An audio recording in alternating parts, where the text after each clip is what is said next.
Let's see what you hear. I've done some different things. Let's see what happens.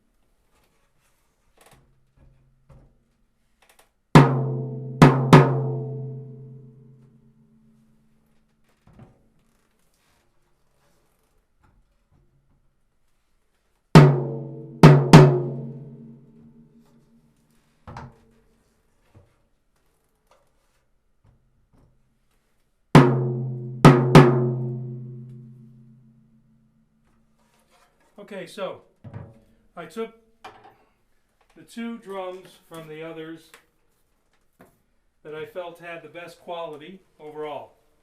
This is the Pearl ECX full maple shell.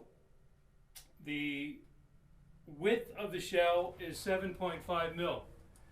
The Mapex Birch is 7, and the 10 ply from Keller, poplar, birch, maple, are 6.5. So basically you've got a 1 millimeter spread. Not very much. But the Pearl is the thickest. As far as the weight of the drums, take that bracket off. This is the heaviest drum at 7 pounds. Take the bracket off, which is proprietary, so if I take it off I can't put the lug back on the shell because that's how the bracket fits behind the lugs. So take that off, we'll bring it down to 6 pounds. I'll give it a pound for that bracket. And this weighs 5 pounds, 10 ounces.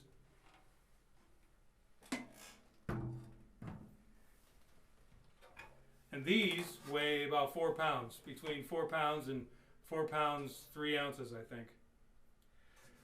Each of these shells, poplar, birch, and maple. What have I done?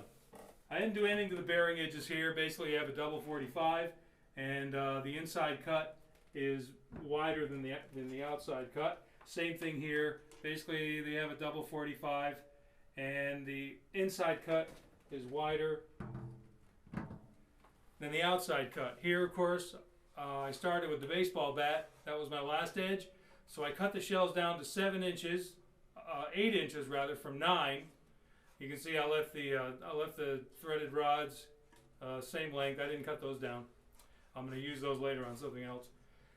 And so I cut the shell down 1 inch because I just don't like deep shells. I don't think a rack tom, a 9x10, if you want a punchy sound, you definitely get that with a deeper shell because you're slowing down the frequency back and forth, or the sound waves. You're slowing them down a little bit. I put a double baseball bat on this, right? This one, you say, now this is the birch, down to an 8-inch shell, and you say, that had the least amount of sustain. What is a bearing edge? Talked about bearing edges in the last video. A bearing edge is just that. The edge that you put on the shell bears the molded shape of the head. A bearing edge. It's bearing the head. Okay? The reason that's so dry is because that has a double 60. That inside cut 60. All right? From the outside of the shell back 60 degrees. All right? I had 45 on the other video. I had 45. These two are both 60 now. All right? And you think, well, at that slope, you know, why is the head touching it? Because the head will mold to what's underneath it. The plastic will mold. And the plastic is touching that bearing edge. That means there is definitely more wood touching this head than any of the other edges. So why does it sound so muted? Because there's so much wood touching the head. Now some people say, like that guy at the drum store many years ago, he would say, if you do an edge like that, you get all attack. And if you define attack as initial impact with lack of sustain, well, there you go. Yes, okay. From that sense, you get all attack. But the fact is, when you hit a drum, here's the maple that now has double 45 on both sides, and it's basically 10 ply, 5 plies, 5 plies. They're all tuned to the same basic pitch. So let's do something. Ready? My clock's over here on the wall.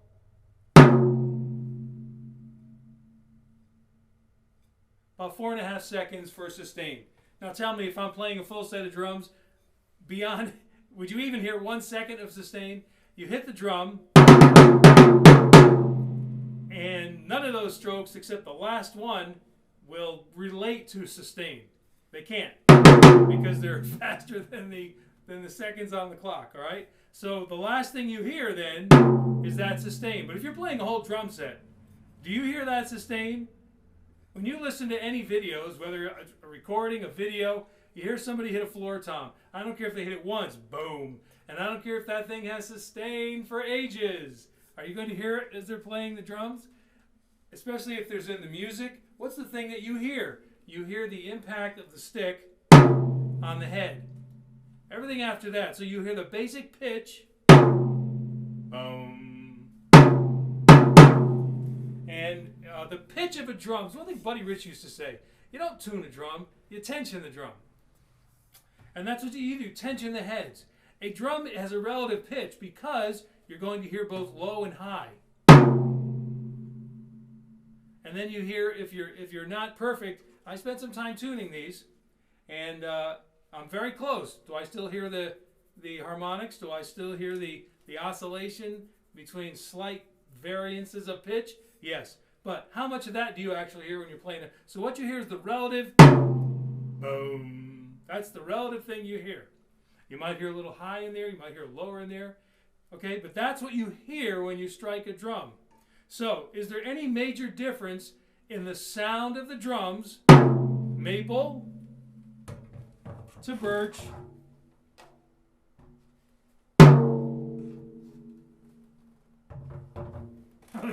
man, when you got a lot of head, when you've got a lot of wood touching the head.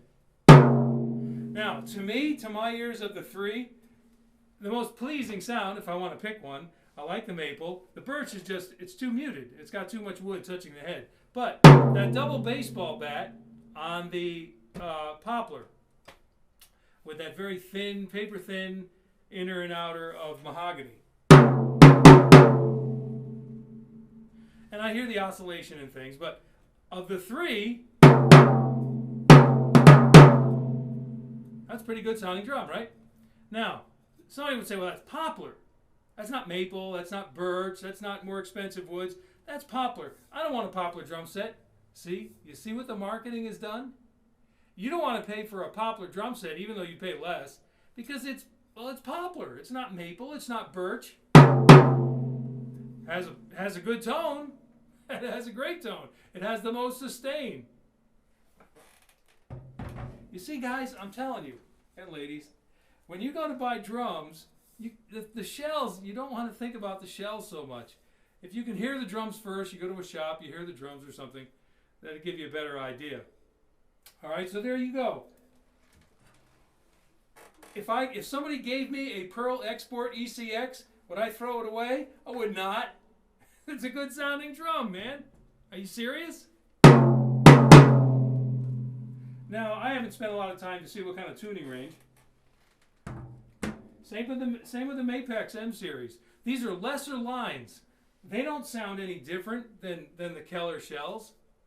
And listen, and that's why I left the shells naked. There's no weight on the shells. So you're going to hear anything that a shell can do, it's going to do with this type of setup. All right? Now, some guys are saying, well, I'd rather see chrome lugs and chrome hoops and stuff. Hey, that's fine. But I'm just dealing with the sound of the drum. And there's your warm, whatever you want to say about maple, okay? Now, one more experiment. I don't really even like 8x10s. So I'm going to cut these shells down to 6x10, because when I end up selling them for popcorn snares, that's the size I'll sell them as. I'm going to cut them down to 6x10, which is closer to the sound that I like of the sound waves back and forth. And I'm going to put the same edges, all right? All 6 edges will be the same. Then we'll get another comparison. Now I don't do video editing, so I'm going to cut this video here, come back for the next one, and you're going to see these shells cut down 2 inches more, so 3 inches will be taken off. From 9 to 8 to 6, and we're going to do the same bearing edge. I won't tell you which one, but I'll do the same bearing edge on all 3 drums, and then we'll compare and we'll see if there's any major significant differences between the drum shells and the overall sound of the drums. How's that sound? All right, that's next.